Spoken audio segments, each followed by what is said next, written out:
During the 90s and early 2000s, Montel Williams established himself as a household name through his Emmy-nominated talk show, The Montel Williams Show. But before Williams was welcomed into homes through TV screens, he dedicated his life to protecting the home front. His time in service spans across 22 years. The Marine and Naval veteran is now using his firsthand experience in co-authoring his new book, The Sailing of the Intrepid. Williams brought our Charlie D'Agata aboard the historic aircraft carrier. You've always had that military mentality. Since I was a kid, you know what I mean? Montel Williams enlisted in the U.S. Marine Corps as a high schooler looking for his next steps. What he found was a military career that would span 22 years before retiring as a highly decorated naval officer. When you step on deck here, as a former service member, what's that feel like? Back straightens, you know what I mean? Start walking in attention. It brings back memories. It really does. You know what I mean? It's a big part of my life. You know what I mean? Literally, I think is what set the stage for all the successes in my life after. And there have been many.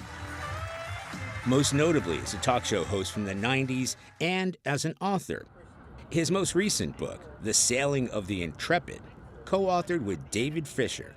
So does it feel like coming home when you step on the deck here? Yeah, absolutely, absolutely. Williams tells an extraordinary survival story of this aircraft carrier. The Intrepid was part of one of the biggest armadas ever put together for World War II. Commissioned in 1943 with Captain Thomas Sprague in command, the Intrepid and her crew of 3,000 prepared to join the Pacific Fleet for the invasion of the Marshall Islands. This fleet unit's mission is destruction of Japanese air and sea bases in the Marshall and Gilbert Islands.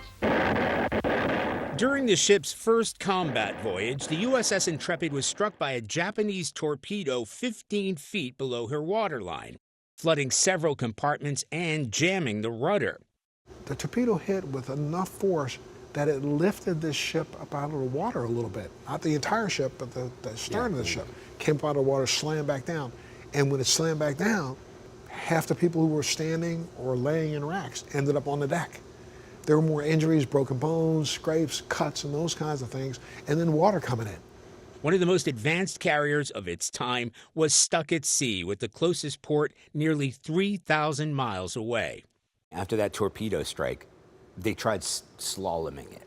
But by using the engines. Right. Captain was putting one engine forward, one engine in reverse, another engine forward, you know, just banging back and forth with the engines, and that's exactly what was happening. The ship was just erratically slaloming in kind of a run direction, but every time they had a really heavy wind or a heavy breeze, it would push the ship in the wrong direction. After 2 days circling in the ocean, a crew member suggested rigging a makeshift sail on the second deck to help steer the ship home. They had to get canvas from everywhere. They put together a team of people who worked 24 hours around the clock to sew this thing. But people that are watching this interview right now might not understand the magnitude. It looks like we're in a building. Absolutely. And we're not. This is 3 football fields. Are you kidding me? Almost 3 full football fields. And, you know, width-wise, you know, this is bigger than most houses and most shopping malls. Though at the time, one of the largest ships ever built, one of the most advanced ships ever built. This is a baby compared to the aircraft carriers of today. You go back to when the ship was originally built, none of these walls were here. This whole area is the hangar deck. And extended out. Extended out, so that it caught the wind as the wind was coming across to keep the ship listing a little bit more this way than turning. It's a giant sail by sail standards. Correct. But relative to the rest of this ship, it's like a Band-Aid, you know what I mean? But the Band-Aid was just enough. They did it and were able to capture that. do you think they were surprised at how efficient it was? Oh, I think they were blown away. Williams writes the closest the captain came to revealing any details of his crew's inventiveness was by reporting, "We are sailing to destination." When Sprague pulled into Pearl Harbor, his executive officer came up and said, "Don't want to take that sail down, it looks so bad." He said, "No, we're not taking it down, no. We're bringing it in this way. We're bringing it in this way." You know, it just shows you, again, the ingenuity, you know, the fact that these guys were not going to give up. And I think that reverberated in the bigger, we're not going to give up in this conflict. It lifted morale. It lifted morale. The Intrepid went back into combat 7 months later, playing a crucial role in sinking both the Japanese Yamato and Musashi battleships. Shortly after these successes, the carrier came under attack again, ultimately surviving 5 kamikaze strikes. This is like the impact of a kamikaze. Is that crazy? Wow. I ripped a hole in that deck. After World War II, the Intrepid was modernized and later served through the Cold War and Vietnam War, and as a NASA recovery vessel for 2 missions, Mercury, Atlas 7, and Gemini 3. Today, the retired aircraft carrier has been restored and preserved as the Intrepid Sea, Air, and Space Museum, resting in New York City's Hudson River, sharing her story of survival, resilience, and honor with the public. The ship got back home. Not everybody had survived. Not everybody came home with them. Yeah. For Williams, it's the crew's personal stories he's come to know that struck him. I didn't realize how emotional the thoughts of the ultimate sacrifice are. Something that we don't think about when we think about war fighters.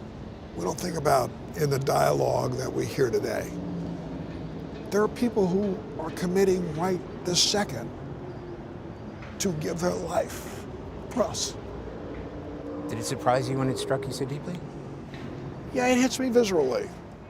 And when you think about young people today who are so confused about what service means, yet they still make a decision to put a uniform in the back, even if they don't know that that could be the end, the ultimate sacrifice down the road.